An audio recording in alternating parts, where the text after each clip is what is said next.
Y hoy, muy amablemente, Fernando Pérez nos recomendó a Pablo Eses, para que sea nuestro speaker. Yo no lo quiero presentar, quiero que lo descubramos. Quiero que vayamos sacando esa humanidad de Pablo y conociéndolo, así como de todos estos casos que han pasado por Steve Jobs, había una parte humana que nosotros hemos encontrado, la hemos apoyado, desarrollado. Bueno, quiero que hagamos lo mismo con Pablo y después lo usemos internamente como ejemplo. Pablo, me gustaría, vos tuviste un gran desafío cuando eras empleado corporativo. Yo siempre diferencio lo que es empleado corporativo de cuando uno está con el águila solo, cuando uno tiene que defenderse. Entonces, empecemos mirando tu parte corporativa. Vos tuviste un gran desafío en Telecom de un cambio cultural y digital. ¿Por qué no nos contás cómo era la situación y cómo la enfocaste para hacer el cambio? Bueno, primero, muchísimas gracias por la invitación, Tito, y a todos los que están acá. La verdad que es inspirador esta iniciativa de ver cómo poder aportar un granito de arena en este proceso, en este viaje profesional. Yo no lo separo tanto el mundo corporativo del mundo no corporativo. Yo creo que al final del día somos personas profesionales o personas que tratamos de agregar valor, no importa en dónde, y a veces nos toca hacerlo en el mundo corporativo, donde a veces uno dice, bueno, adentro está un poco más abrigado, tenemos apellido, y afuera estamos con nuestro único nombre o nuestra única experiencia profesional para aportar en estos procesos. Pero yendo al caso de Telecom, fue un gran desafío porque se venía de una fusión. Fue en el 2018 cuando se fusionó Telecom con Cablevisión. Telecom además venía de una fusión, más que fusión interna, de lo que era Telecom fija con el personal que era la móvil, con lo cual ya había dos culturas dentro de la misma empresa. Y después Telecom había comprado Nextel, con lo cual también había prácticamente 4 culturas con sistemas legados. Uno habla de los sistemas nada más legados, pero en realidad había una cultura legada de cada origen, sistemas legados muy complejos, organizaciones legadas, procesos legados, es decir, todo era cada uno compartimientos, silos, y entonces cómo hacer una transformación digital donde había que transformar toda la compañía, 23.000 empleados, sin que se rompa nada, y tratando de hacer un cambio cultural. Entonces, una de las primeras cosas que encaramos fue buscar un propósito, ¿no? Porque a veces es importante tener claro, cuando el desafío es tan grande, tenemos que definir qué propósito, qué queríamos, ¿no? Entonces yo cuando entré al área de IT, como CIO, era un área donde no estaban muy claros los objetivos, había un montón de requerimientos, era el área donde todos los puteaban porque no entregaban las cosas a tiempo, y había como una necesidad de generar una mística, ¿no? Entonces definimos, bueno, definamos una misión, definamos un propósito, qué queremos que sea el área a futuro, ¿no? Y yo creo que en cada una de las cosas que vamos haciendo es clave tener ese propósito, esa misión, qué queremos ser, ¿no? Como para poder alinear objetivos.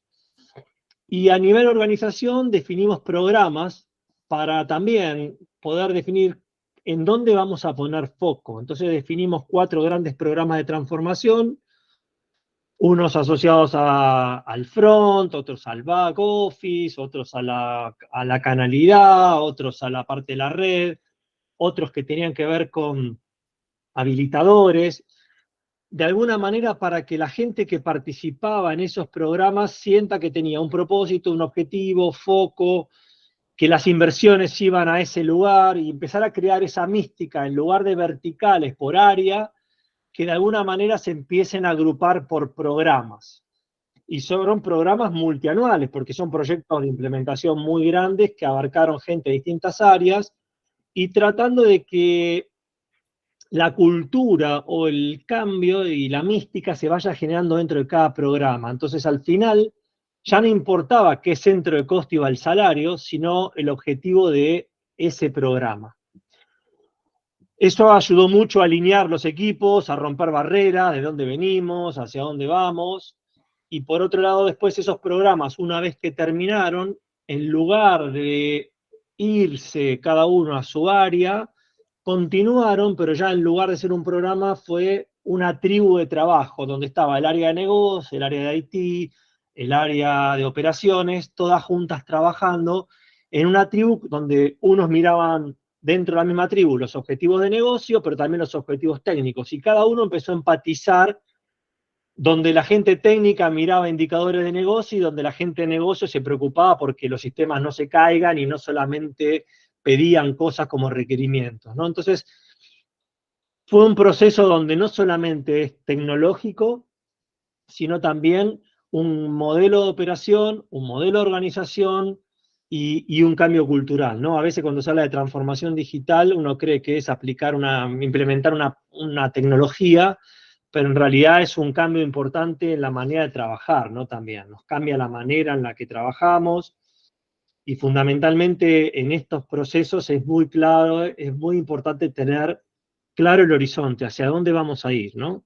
¿Cuál es el objetivo de largo plazo, de mediano plazo y de corto plazo? Ahí, Pablo, hablas de cambio cultural. Yo he hecho algunas cosas y ha sido uno de los fracasos que hice en mi vida de tratar de hacer cambios culturales y no lo logré. ¿Cuál fue realmente, en tu caso, digamos, eso que logró hacer el cambio cultural? Y sobre todo en una empresa que venía de ser una empresa pública, juntarse distintas empresas con distintas culturas. A ver, yo creo que el cambio cultural es muy difícil decir, voy a hacer un cambio cultural, arranco mañana el cambio cultural y lo termino dentro de 6 meses. O sea, el cambio cultural en realidad es la consecuencia de la manera en que trabajamos, o sea, es el cómo, de qué manera se hacen las cosas, ¿no? Entonces, es como que tiene que tener claro, primero, una definición importante de que realmente queremos hacer el cambio. Segundo, este propósito y objetivos clave que necesitamos hacer, hacia dónde queremos ir. Y sí, el cambio cultural tiene que ver con la manera en que vamos a trabajar.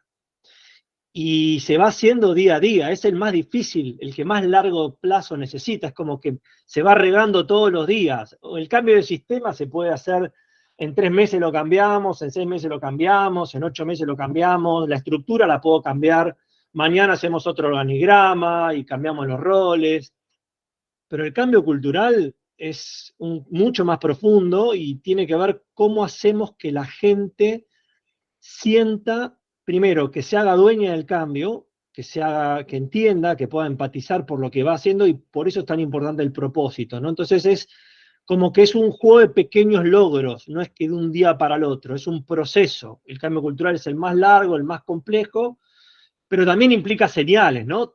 El cambio de un sistema ayuda al cambio cultural porque demuestra tangiblemente que el cambio es real.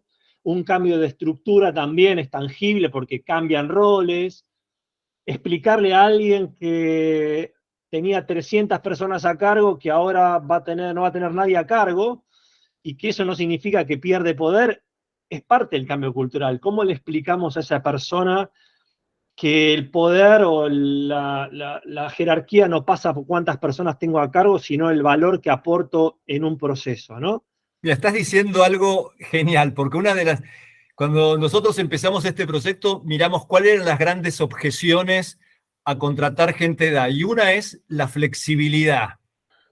Y vos estás tocando ahí un punto clave de cómo sentís que la gente fue flexible para adaptarse al cambio. Entonces ese es un poquito... Y hay de todo, ¿no?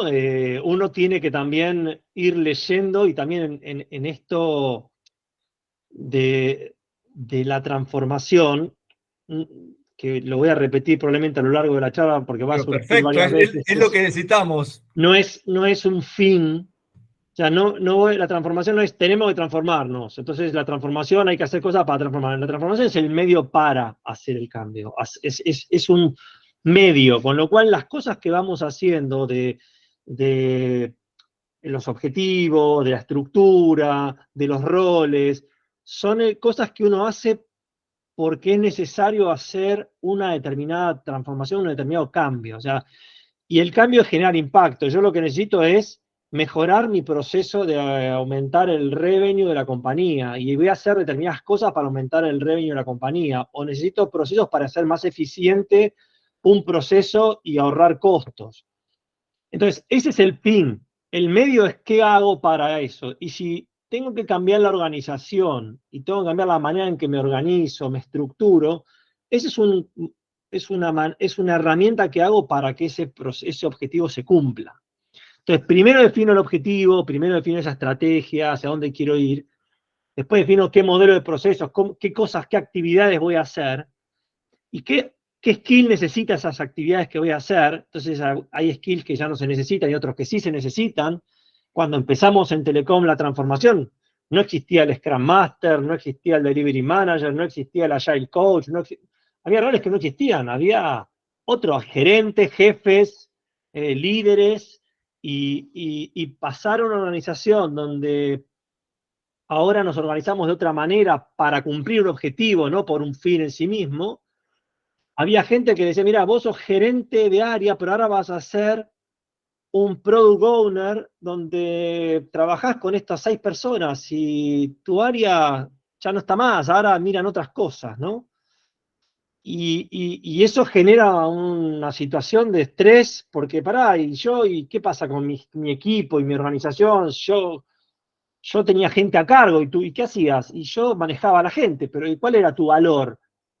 Y ahí es donde es el sacar de la zona de confort. Y mira, vos tenés que agregar valor para aumentar el revenue, o bajar el costo, o lograr los objetivos del proyecto, no manejar gente. Y ahí empiezan esos desafíos de resistencia al cambio. Hay gente que lo agarra enseguida y es una oportunidad, y hay gente que tuvo que salir de la zona de confort, pero a medida que va entendiendo el objetivo, el foco, hacia dónde vamos, por eso era tan importante esto de, uno no puede cambiar la estructura si no tiene claro hacia dónde va, porque no puede alinear a los equipos. Entonces, si tenemos objetivo claro, tenemos un propósito, tenemos claro qué tenemos que hacer y qué roles se necesitan, después es llenar esos casilleros. Bueno, ¿quién está mejor calificado para este rol, para este rol, para este rol, para este rol? Y ahí lo llenamos con los mejores jugadores. Ahí, Pablo, ahí tenemos una pregunta. Ahora te paso Valeria, pero cualquiera que quiera hacer una pregunta, pone la manito y le dejamos el micrófono. Valeria. Hola Pablo, yo para romper el hielo Sí, acá. dale, sí, dale. No, me encantó, bueno, me encanta todo lo que venís diciendo, obviamente, y voy teniendo como preguntas, dije, bueno, en esta sí, si no después las voy perdiendo, pero creo que me encanta porque esta parte, ¿no?, de la adaptación y de justamente tener claro el objetivo, es algo en lo que nosotros laburamos desde el día 1, ¿no? Cuando entra un skill shover, como lo llamamos nosotros a todas las personas que ingresan a nuestra comunidad, es lo primero que trabajamos porque justamente entendemos que a partir de ese objetivo se sucede todo lo demás. El éxito, digamos, depende de que yo tenga en claro cuál es mi objetivo. En este caso, la meta laboral, el deseo profesional que yo tenga. Si lo tengo, cuanto más claro lo tenga, y si no lo tengo claro, cuanto antes lo labure para tenerlo claro, armo mi plan, encuentro mi método y lo vamos laburando. Entonces, me gustó como hacer como un freno en este paralelismo que es para todos así, en las organizaciones y para las personas, digo, funciona siempre. Totalmente, para persona, equipo, organización, país, aplica para todo. O sea, y de hecho, nosotros en los equipos, y eso lo hicimos mucho con AWS, con Amazon, que es el método de Amazon de decir, los proyectos, cuando arrancan, le pedíamos, escribí el press release del lanzamiento del proyecto que harías con el producto terminado, cuando el proyecto terminó. ¿Cómo estarías comunicando este proyecto en un press release al mercado y las que llaman las frequent answer questions, ¿no? ¿Cuáles son las preguntas frecuentes que te harían sobre este proyecto? Entonces vos ya estás pensando antes de que empiece cómo vas a comunicar el producto terminado, con lo cual tenés que tener claro para qué es lo que estás haciendo, cuáles son los objetivos, cuáles son las preguntas frecuentes que te van a hacer, y eso puede ser a un año, para un proyecto, para un emprendedor, que ahora estoy hablando mucho con emprendedores, la pregunta es, ¿cuál querés que sea tu éxito? ¿Qué querés ser, un IPO? ¿Querés que te compre una compañía estratégica? ¿Querés vender tu compañía? O sea, ¿cómo te imaginás a 5 o 10 años para que no pienses en el plan al año que viene? Porque el plan del año que viene, y es un poco también modelo Singularity, donde te dicen las empresas más innovadoras tienen planes estratégicos a 15, 20 años, porque si uno piensa el plan a 3 años, nada cambia. En cambio, cuando uno se hace la perspectiva, es decir, ¿cómo me veo yo dentro de 15 años? Seguramente puedo pensar cosas muy disruptivas. Y después sí ejecuto trimestre, año, pero voy llevando en esa visión, ¿no? Y a nivel personal lo mismo, ¿cómo me imagino yo en los próximos 5 años, en los próximos 4 años, en los próximos 3 años, y qué tengo que hacer para que eso que me imaginé, ese press release, cómo ahora lo transformo en cosas ejecutables para llegar a eso? Porque si yo quiero en 3 años hacer algo, hoy tengo que empezar a hacer algo distinto, si no, no voy a llegar.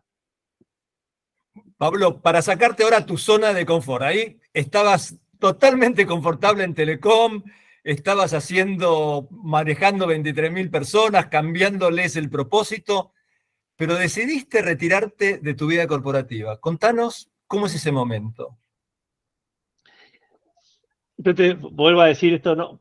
Para mí el mundo obviamente es muy distinto, ¿no? Pero a lo largo de mi carrera, en general, siempre mi objetivo fue poder hacer cosas que agreguen valor, sentirme que estoy agregando valor. Y esto siempre se lo dije a mis equipos. Si estás haciendo algo que sentís que no agrega valor, no lo hagas. No lo hagas. O sea, si vas a una reunión que no agrega valor, no vayas más. Si estás haciendo una actividad que sentís que no está agregando valor, o estás haciendo un desarrollo, no sabes ni para qué, no lo hagas. Prefiero que después venga alguien y me putee porque no lo hiciste, pero si no tiene sentido, no lo hagas. Entonces, esa lógica siempre la tuve de pensar que quiero hacer cosas que agreguen valor. Cuando empecé en consultoría, dije, voy a hacer consultoría. Yo empecé haciendo consultoría en estrategia. Y dije, esto es muy paperwork, yo necesito consultoría que genere impacto real. ¿Cómo hago para que la consultoría llegue al resultado final? Y ahí entré, dije, bueno, quiero entrar a una consultora que haga eso. Bueno, entré en Cooper-Filabra en ese momento, en los 90, después se fusionó con PricewaterhouseCoopers. Y a lo largo de ese proceso fui teniendo roles donde cuando llegaba a la situación donde yo lo llamo utilidad marginal decreciente, donde mi tiempo o mi esfuerzo o lo que hacía ya no agregaba tanto valor, ya tenía que buscar otra actividad, otro rol o algo distinto, ¿no? Y por esa razón, cuando pasé distintos roles en PricewaterhouseCoopers y entré a Telecom, porque ya en IBM no sentía que tenía mucho para aportar, y en Telecom me pasó algo parecido donde surgió, ya habiendo hecho la transformación, había la idea de desarrollar el ecosistema emprendedor, que para mí era fundamental, porque hay que pensar más allá de la conectividad, qué va a pasar con las telecomunicaciones a 15 años. Y ahí me metí en el ecosistema emprendedor, que me rompió la cabeza. Estuve en Israel el año pasado viendo todo ese ecosistema, hablando con startups, hablando con empresas innovadoras, y dije, esto es lo que quiero hacer. Quiero estar, habiendo hecho consultoría, habiendo implementado una transformación tan grande, digo, creo que tengo mucho para aportarle a ese ecosistema de emprendedores que con el uso de la tecnología pueden generar mucho impacto, y que a veces son gente joven, pero que si le agregamos a veces capital y a veces conexiones y experiencia y esta posibilidad de ayudar a generar impacto en lo que hacen, dije, me falta eso, ¿no? Y ahí fue cuando salí de Telecom para encarar ese proyecto, que obviamente es un desafío enorme, esto de aplicar esto que hablaban recién antes de la charla, donde uno tiene que reactivar todos sus contactos y volver a tener una base activa donde uno se da cuenta también que por más que uno esté en la corporación con el apellido y que de alguna manera el ser IBM, el ser Telecom o el ser la corporación que sea, a veces se abren puertas, pero al final del día las relaciones son entre las personas, no hablan las compañías, hablan las personas. Entonces cuando uno va volviendo a hablar con personas en el rol que tengan, esa red de contactos existe y está vigente para hacerlo. Lo que pasa que requiere una rigurosidad también, autoexigencia, como que uno ganó la libertad. Y cuando uno tiene la libertad, tiene que autoexigirse, decir, bueno, ¿qué hago? ¿Cómo armo una agenda cuando está vacía? ¿Con qué la lleno? Y yo creo que ese es un desafío importante del mundo corporativo, donde la agenda te viene ahí medio impuesta, porque te clavan reuniones y esto y lo otro. Y en el mundo no corporativo, donde vos depende más de uno va llenando la agenda.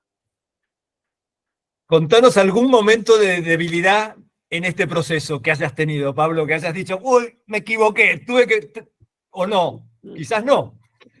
No sé si me equivoqué, pero el síndrome de agenda vacía es un síndrome complejo, ¿no? Ver la agenda vacía, decir, bueno, hay que llenarla, ¿no? Y más cuando uno viene de una actividad permanente donde en general no tenía tiempo para absolutamente nada. Primero poner la agenda, lo que llamo agenda de bienestar, digamos, buscar cosas que a uno le hagan bien y poder aprovechar el tiempo para hacer cosas que estén buenas, leer cosas que hace mucho no leía, volver a seguir entrenándome, seguir leyendo cosas que en su momento no tenía tiempo de hacer, pero también esta cosa de ponerse un inquieto porque necesita activar esa agenda de trabajo. Si bien uno tiene claro, casi se aplica la misma metodología, ¿no? Che, bueno, ¿cuál es mi propósito? ¿Qué tengo que lograr de acá a fin de año? Tengo que crear esta compañía, tengo que lograr estos objetivos. Bueno, ¿cómo me organizo mis tiempos? ¿Cómo busco mis socios? ¿Cómo busco encontrar un ecosistema de gente que empiece a realimentar lo que yo quiero hacer? Buscar esa red, primero el círculo más cercano y después ir agrandándolo.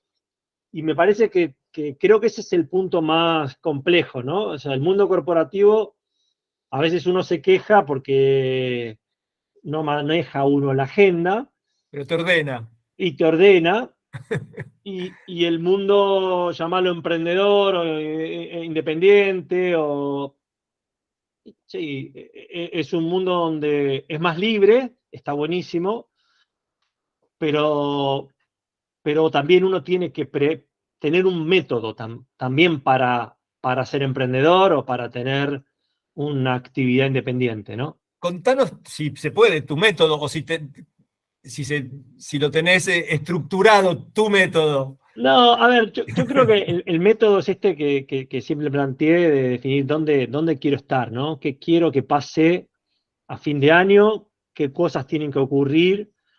Y sí, trabajo mucho con la agenda. O sea, para mí la agenda es como es como que el que me ordena cuáles son mi backlog de actividades, ¿no? Entonces es como que de alguna manera lo voy documentando ahí y es como que el mail es mi inbox y la agenda es mi backlog de temas y después tengo mi management system donde tengo todos mis to-dos y mis cosas que tienen que ocurrir, digamos, ¿no? Trato de ser riguroso con eso, de qué objetivos me puse y cómo los voy cumpliendo y no es porque nadie me lo pida, no hace falta hacerlo, digamos, lo pongo con esa rigurosidad, ¿no? Que en realidad que es una actitud que la tenemos que tener también adentro de las corporaciones, ¿no? No esperar a que el jefe me diga lo que hay que hacer, yo tengo que hacer lo que tengo que hacer y en general con mis equipos les di siempre mucha autonomía en cómo manejarse. Mirá, este es el objetivo, haz lo que quieras, cuando quieras, pero eso implica también tener ese método, ¿no? De trabajo. En esta búsqueda posterior a tu retiro de Telecom, ¿ya tuviste claro qué era lo que querías o fuiste explorando caminos hasta que llegaste a tu posición actual, que es algo que vamos a hablar después? Lo tuve claro, o sea, durante los últimos meses de Telecom fue lo que me rompió la cabeza de que quería hacer esto, ¿no? Por eso cuando en Telecom no se dio la posibilidad de hacerlo, dije, lo voy a hacer afuera. Y yo tengo claro que lo quiero hacer y un poco lo que hice fue, y también lo hice siempre dentro de Telecom, tratar de buscar aceleradores que me ayuden a hacer lo que quiero hacer. O sea, definido el propósito, quiero poder armar una compañía que ayude al ecosistema emprendedor a través de un fondo una aceleradora de startups que pueda ayudar en ese ecosistema. Apliqué a una aceleradora global para que me den ese método. O sea, siempre trato de buscar el que me ayude con esos métodos. Yo no me gusta empezar con hoja en blanco las cosas, y de hecho en Teco pasó lo mismo, digamos, teníamos que ir a la nube, traigamos a AWS, que son los mejores en este tema, y vamos con ellos. Queremos ir al CRM, traigamos Salesforce, son los mejores en cada uno, tratar de buscar el que siento que puede ser mi referente en un tema, ¿no? Y en esto buscar referentes para acelerar ese tiempo y esa curva de aprendizaje.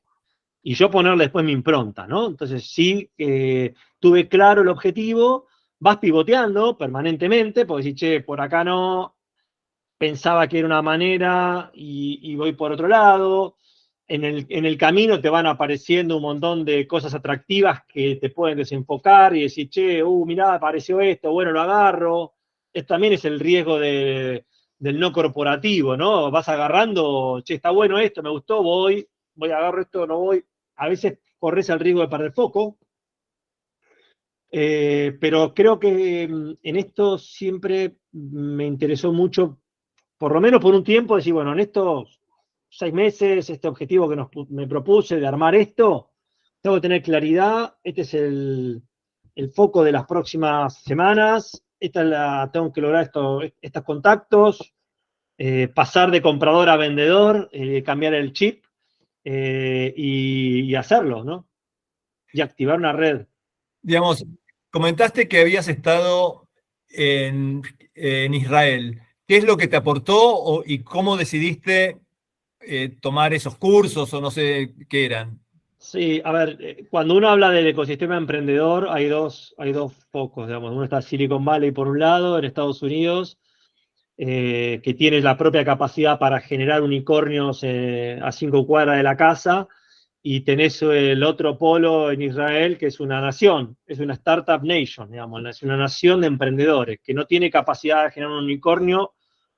Unicornio es una compañía de $1.000 millones para, digamos, cómo hacer con una población de 9 millones de personas, la gente nace pensando que lo que haga tiene que escalarlo globalmente. Entonces nacen con mentalidad global. Y es muy parecida a la cultura emprendedora argentina, digamos, ¿no? O Latinoamérica, donde si yo no pienso global, si yo no pienso en grande, si yo no pienso en escalar fuera de las fronteras de mi zona de confort, difícilmente pueda generar ese chip emprendedor. Y allá está todo preparado. Gobierno, academia, capital, empresas y hasta Fuerzas Armadas, digamos, ¿no? Porque el servicio militar los marca muy claramente. Ellos dicen, primero dicen a qué fuerza trabajaron y después dicen en qué universidad estudiaron, ¿no? Y los marca muy fuerte eso. Pero hay un ecosistema emprendedor, es todo el Silicon Valley en 2 kilómetros cuadrados. Y realmente es impresionante lo que hacen como país y como ecosistema emprendedor, ¿no? En high tech, en tecnología, que es un poco la tesis que yo tenía cuando fui a investigar ese ecosistema. ¿Por qué decidiste no ser emprendedor vos mismo y ayudar a los emprendedores? Mira, yo ¿Cuál es tu siempre, decisión no sé ahí? si hay gente que trabajó conmigo, pero los que trabajaron conmigo siempre digo, yo no soy creativo, yo soy de execution. Hay gente que tiene capacidad de crear algo y llevarlo a lo que llamamos el MVP, digamos, y a lo que es mínimo producto viable y decir, bueno, logré esta idea y la transformé en algo. Y yo toda mi fortaleza fue en escalar, no en crear. Entonces, una vez que hay algo que está, la fortaleza que yo puedo darle es ejecución, escalarlo y llevarlo hacia el máximo nivel de crecimiento dentro de lo que se pueda, ¿no? Entonces, en mi modelo de relacionamiento, en mi modelo de habilidades, porque uno también tiene que decir, ¿dónde puedo agregar valor? Y si me metes en un taller de design thinking a pensar ideas sobre un producto, y probablemente sea el que menos ideas genere ahí, porque no se me caen muchas ideas desde eso de la creatividad. Ahora, una vez que está el producto, y eso te voy a desafiar a que ese producto, si es bueno, probablemente los ayude a que ese scale up, les pueda agregar mucho valor. Y ahí es en esa parte donde me concentré. ¿Y hoy cómo lo estás haciendo? ¿A través de qué herramienta, vehículo? Sí, a ver, el primer vehículo cuando uno habla de vehículo parece algo muy complejo, es una sociedad con un grupo de gente que estamos pensando en hacer algo similar, con objetivos comunes, y que de alguna manera lo que estamos haciendo es ayudar a, primero, conectándonos con otros jugadores del ecosistema emprendedor que puedan ayudar a startups a su crecimiento, ¿no? A su escalabilidad. Y lo que tratamos de hacer es, a través de conexiones, ya sea por la propia experiencia, sino también porque durante toda esta carrera profesional de consultoría y de haber liderado una transformación muy grande, me permitió poder tener un poco de claridad de por dónde debieran ir estos jugadores en la tesis que está definida, que son empresas que son de tecnología, ¿no? Y que van al mundo B2B, que quieren crecer, y ahí tengo mucho para aportarles en ese proceso. Y lo que va pasando es dinámico porque algunas startups son súper interesantes y da ganas de tirarse de cabeza a trabajar con ellos, ¿no? Así que nada, eso está en el proceso también. ¿Y en qué modalidad de trabajo están? ¿Son inversores? ¿Son consultores? ¿Cómo monetizan?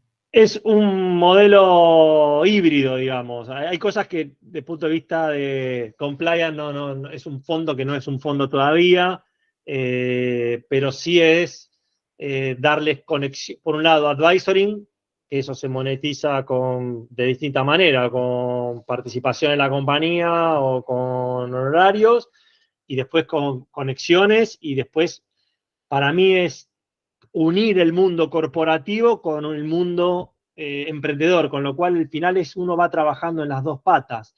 Las empresas que necesitan transformarse digitalmente necesitan que haya innovadores que generen innovación y que unir ese mundo, que a veces no es tan fácil, es un área que hay todavía mucho por trabajar. Entonces, a través de consultoras que se dedican de innovación abierta, por un lado, más consultoras que se dedican en la transformación digital, ahí hay más las startups, que uno está hablando con muchas de ellas y va catalogándolas. Estas pueden ir para Industria 4.0, estas pueden ir para logística, estas pueden ir para marketing digital, estas pueden ir para AgTech, estas pueden ir para HealthTech. Uno va pensando en cuáles pueden agregar valor en cada momento, ¿no? Entonces, tener mapeado ese ecosistema de startups, tener mapeados la transformación digital de las corporaciones y tener en qué momento unirlas y cómo unir esa innovación que generan las startups al mundo corporativo, que no, cuando querés juntar eso, si no tenés algún instrumento de conexión, la corporación rompe la startup y la startup le escapa a la corporación. Entonces, como que hay que buscar la manera de que sea lo más amigable posible ese proceso, con menor fricción. Perfecto. ¿Y cómo, digamos, nosotros nos podemos subir a esa transformación digital? ¿Es a través de cursos, a través de...? Sí, a ver, yo creo que estamos en un momento donde, que también lo hablaba mucho con los equipos, ¿no? Estamos en un momento, por un lado, estresante porque la velocidad de los cambios es exponencial, es muy rápida, y nosotros tenemos mentalidad lineal, pues somos animales, entonces hay un estrés muy grande. Cuando los cambios son muy rápidos y nosotros no podemos llevar a alcanzarlos, nos genera un estrés y siempre estamos fuera de la zona de confort. Ahora, eso es un problema, pero también es una oportunidad, porque uno dice, bueno, en realidad nadie es experto en un tema porque es tan cambiante que no lográs ser el experto. Entonces, creo que en alguna charla también hablaba y también lo hablaba mucho con los equipos, creo que la mayor capacidad o los mejores esfuerzos que tenemos que hacer nosotros es sacarnos todo lo que nos trajo hasta acá, y poner foco en lo que creemos que puede ser algo interesante y ponernos a estudiar el tema, porque seguramente lo vamos a poder aprender si tenemos la capacidad de aprender. Por eso para mí es importante, uno de los principales skills es capacidad de aprender, más que lo que uno sabe. Es más valorado, digamos. Entonces, tratar de esa capacidad de aprender cosas nuevas, agilizarla, y estudiar, y leer, y entender. Y hoy tampoco hay que ser un gran lector, hoy hay tenemos acceso a un montón de conocimiento a través de todas las tecnologías donde uno puede realmente entender muy bien un determinado tema, pero como que nos da revancha todo el tiempo, porque si se me pasó una ola, me puedo subir rápido a otra, siempre y cuando tenga, yo llamo ese skill de ser piola. Cuando la gente de recursos humanos me decía, bueno, dame el job description de tal persona, que sea piola, nada más. O sea, todo lo demás, el oficio lo va a aprender. Si tiene actitud, predisposición, ganas de aprender, compromiso, profesionalismo en lo que hace, el oficio, por más que no sepa de la industria de telecomunicaciones o no sepa del proceso de CRM, lo va a aprender. O no sepa la programación de ese lenguaje, si viene con un bagaje de entender un poco cómo funcionan los temas técnicos, lo va a aprender. Entonces, creo que el gran desafío es encontrar en uno, esto que yo decía, yo no soy creativo, soy de ejecución. Algunos son creativos y no son de ejecución. Algunos son más ordenados, otros son más desordenados. Encontrar dónde está la fortaleza que tiene cada uno y trabajar sobre su fortaleza. Perfecto. Acá tenemos otra pregunta de José. Adelante, José. Gracias, Tito. Hola, Pablo, ¿cómo estás? Hola. Buenísimo lo que estás contando. Eso de ser piola, ¿lo podemos encuadrar como una red de habilidades blandas? ¿Sí? Que pueden tener las personas, y tenés idea de qué habilidades blandas son ese ser piola, como para hacerle un doble clic y que podamos entender todos. Sí, traté de ser lo más llano, pero sí, tiene sí. que ver con esas habilidades blandas, con esa capacidad de aprender, con esa flexibilidad mental, con esa adaptación al cambio, con esa actitudes, que uno dice conocimiento más metodología elevado a la actitud. Creo que había una fórmula dando vueltas, la actitud, potencia, ganas de hacer las cosas, compromiso. Esas son cosas que realmente parecen obvias, no son obvias. Es como el ser curioso, para mí es como es fundamental. Sí, o sea, no buscar caminos alternativos cuando uno no encuentra la solución. Creo que por eso en Argentina nos ha ido bien individualmente y colectivamente tan mal, porque no tenemos muchos sistemas que nos soporten el proceso. Entonces, cuando trabajamos con restricciones, salen todas esas habilidades, como pasa con Israel mismo, ¿no? Que salen, porque no tienen muchas más mercados o cosas que van a tener que desafiarnos permanentemente. Cuando en las entrevistas me dicen, bueno, ¿y qué rol voy a tener? ¿Y cuál va a ser mi nombre? ¿Y cuántas personas a cargo tengo? ¿Y cómo me voy a llamar? Y se me empiezan a poner luces amarillas, porque está pensando en otra cosa, ¿no? Che, ¿qué tenemos que resolver? ¿Dónde puedo agregar valor? ¿Qué problemas son los que estamos? ¿Cuáles son los desafíos? Esas son las preguntas que yo quiero escuchar cuando quiero que alguien se sume al equipo, ¿no? Pablo, gracias. A ver, estás diciendo algo importantísimo que todos, digamos, acá vamos, o los Steel Jobers van a entrevistas. Entonces, eso que vos decís, me encantaría que lo refuerces. ¿Qué es lo que quiere escuchar la persona del otro lado? Muchas veces cuando el reclutador o el seleccionador mira a ver ¿Cómo es cuántos años estuviste trabajando acá, allá, qué hiciste? Pero esas preguntas que vos decís no son por lo general lo que uno espera que el otro quiera escuchar o necesita escuchar, ¿no?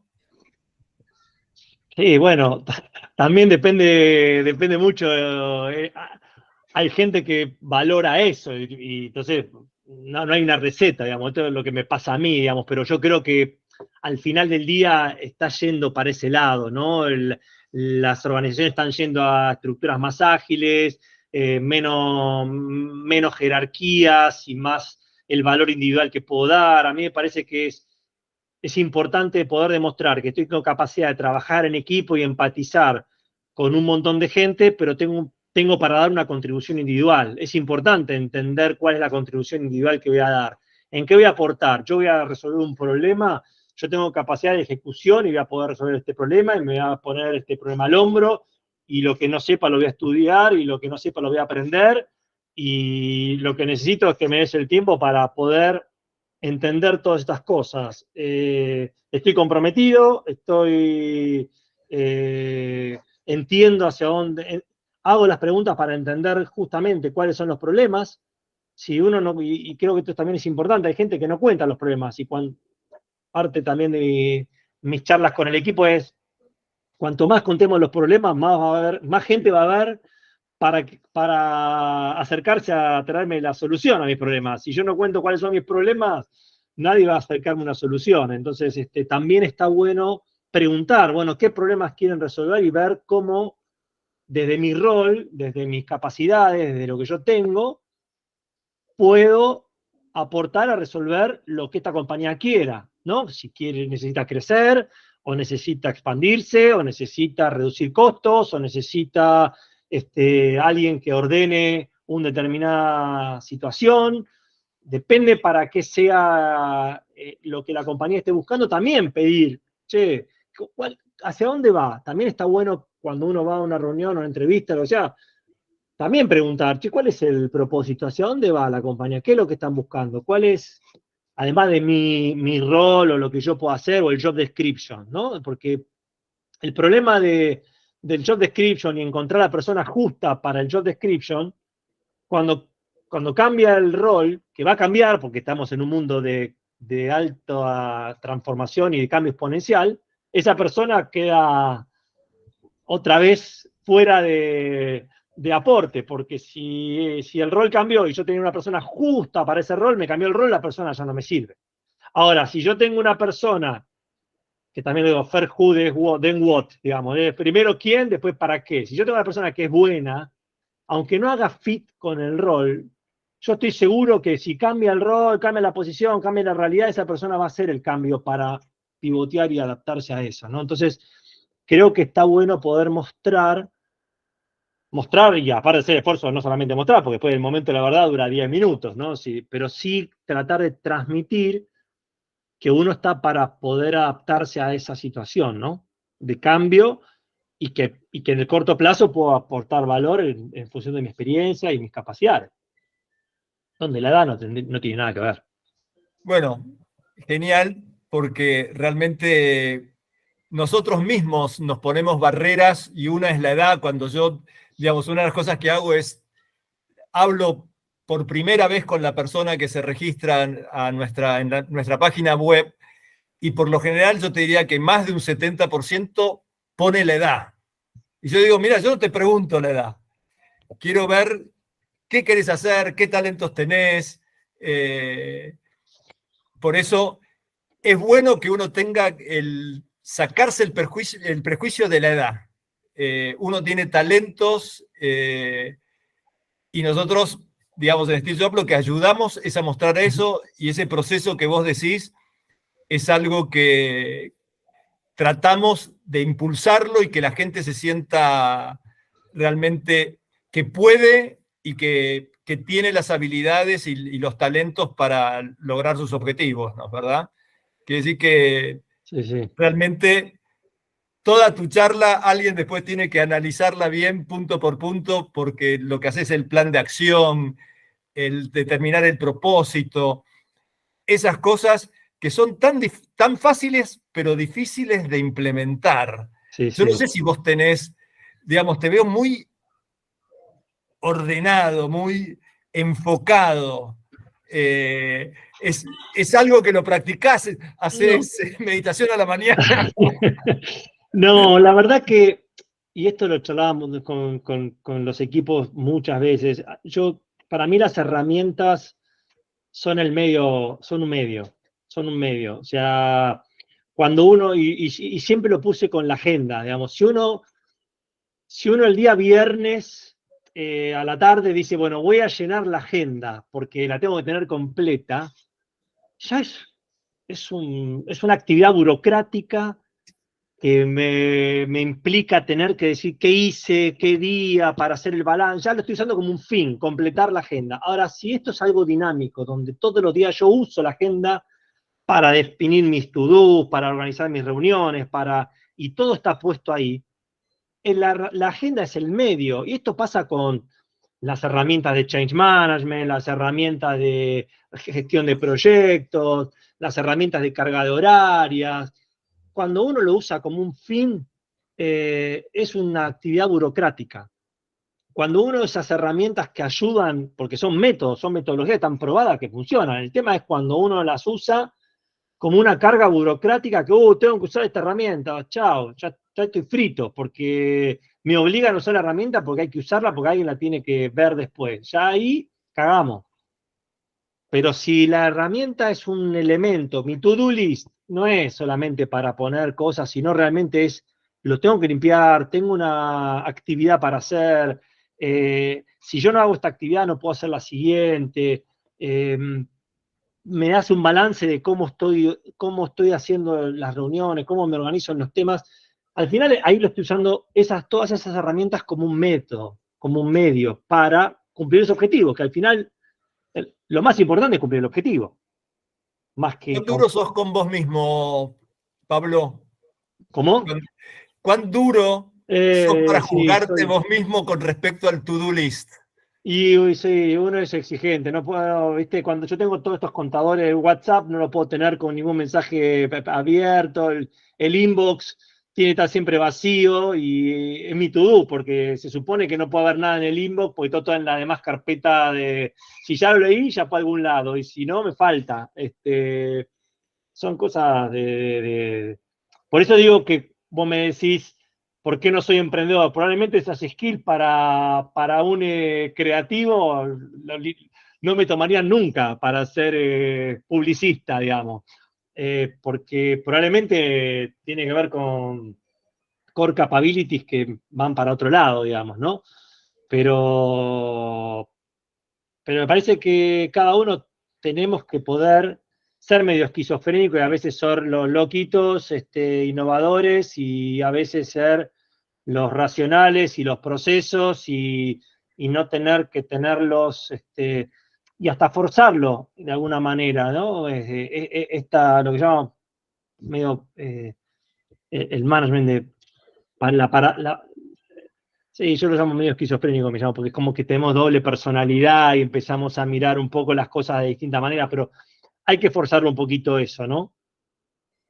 Dónde ser riguroso, dónde ser más livianito y soft. Pablo, vamos cumpliendo el horario perfecto. Sería bueno quizás un último wrap-up de un resumen de todas esas cosas que vos has dicho. Te digo, has dicho tantas cosas aplicables para nuestra vida diaria y para sobre todo el Steve Jobs, que está reinventándose, que quiere salir adelante. Si podrías hacer un resumen, así después van a la charla de vuelta, esto va a estar colgado en YouTube en 1 o 2 días, para que realmente te sigan y puedan extraer esas cosas que vos decís que realmente ayudan muchísimo. A ver, yo creo que quizás lo charlamos durante la conversación, me parece que todo parte del propósito. Y esto aplica, vuelvo a lo que hablábamos antes, ¿no? Para uno personalmente, para un equipo chiquito, para una compañía, para un país. ¿Qué propósito queremos, hoy está muy de moda, estamos en un proceso atípico en Argentina, definirnos el propósito como país no es menor, definirnos el propósito nos tiene que movilizar, nos tiene que definir hacia dónde vamos, ¿no? A mí mis equipos me odiaban cuando empecé a hablar del tema de OKRs y objetivos, Key Result, y definir a partir del propósito cuáles son los objetivos más cortos que tengo que hacer, cuáles son las cosas que a partir de esos objetivos defino cuáles son las actividades que me van a permitir cumplir esos objetivos, y eso me va a permitir definir qué skills necesito para cumplir esas actividades, para cumplir esos objetivos, pero nunca olvidarme el objetivo. Y el objetivo tiene que ser, yo digo, en las compañías no hay muchas cosas distintas que aumentar el revenue, bajar los costos o mejorar la experiencia de los clientes. Al final se resumen esas tres cosas, le podemos agregar experiencia de empleados. Cuando hablamos de revenue puede ser crecimiento profesional, crecimiento de market share, crecimiento de revenue, crecimiento de lo que sea, pero es crecimiento, eficiencia, productividad y experiencia. Pongámoslo en esos tres grandes temas, abarca 90% de las transformaciones. Entonces, no perdiendo el foco de eso, si ese es el propósito, hacia dónde vamos, definir mi aspiración, y después sí poder bloques más cortos de objetivos que sean cumplibles, que sean exigentes, pero al mismo tiempo cumplibles, y cuáles son las actividades que voy haciendo y qué skill necesito. Si soy una organización, cuál es el modelo de organización que necesito para cumplir esos objetivos. Si soy una persona, qué skill necesito adquirir para cumplir esos objetivos, cómo me tengo que preparar para estar en ese partido. Y después tiene que ver con entrenar, con estar, como a mí me gustan los deportes, bueno, uno tiene que entrenar y estar y leer y estar actualizado y saber. Y vuelvo al tema, nadie hoy puede ser experto. ¿Quién es experto hoy en inteligencia artificial? ¿Cuántos?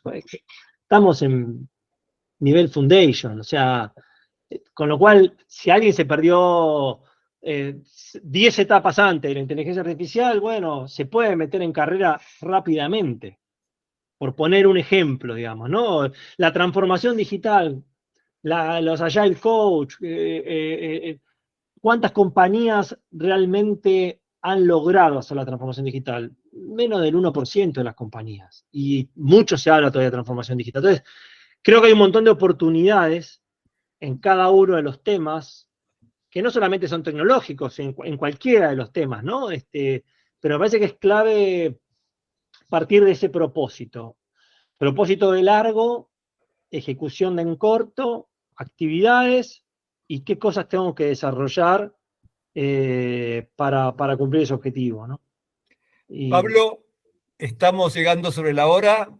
Acá siempre buscamos a las 20 horas terminar. Quiere decir que te agradezco muchísimo. Ha sido interesantísima la charla. Les recuerdo, va a estar en YouTube. Vuelvan a escucharla. Saquen los puntos clave. Hay muchísimo para aprender. Pablo, y a todos los que nos han acompañado hoy, les agradecemos muchísimo. Un lujo, Pablo. Gracias por haber venido, por haber disertado. Sirve muchísimo todos tus comentarios. Gracias. Bueno, muchas gracias. Saludos a todos. Y muchas gracias. Chao, chao. Yo de mi parte también, Pablo, decirte que para los Steel Jovers que ya han pasado por nuestro programa, los que están pasando, estamos alineadísimos. O sea, me encanta porque te escuchaba y decía, bueno, va por ahí. O sea, tanto para las organizaciones como para nosotros que trabajamos con personas en este momento. Me encantó tener este aporte y esta visión de tu parte, en lo que yo veía muchas similitudes con muchas de las cosas que tiene nuestro proceso. Buenísimo. Bueno, me alegro mucho que haya sido útil y bueno, seguimos en contacto. Muy útil. Muchas gracias, Pablo. Gracias, Pablo. Chao, chao. Muchas gracias. Hasta luego. Gracias.